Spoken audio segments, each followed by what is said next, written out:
Shwmae, fy enw I yw Christian a dwi'n gweithio i Sally Holland, sef Comisiynydd Plant Cymru. Yr hawl y mis ar gyfer mis Medi yw yr hawl i addysg.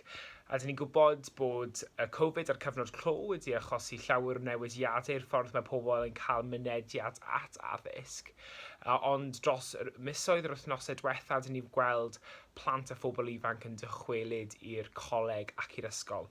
Ond dyn ni'n gwybod dros y cyfnod clo, roedd 72% o bobl ifanc rhwng 11 ac 18 wedi dweud eu bod nhw yn gweld eisiau eu ffrindiau oherwydd bod ysgolion a cholegau wedi cau. A dyn ni hefyd yn gwybod bod 47 ohonyn nhw yn becso am y ffaith bod y ysgol a'r coleg wedi cau hefyd.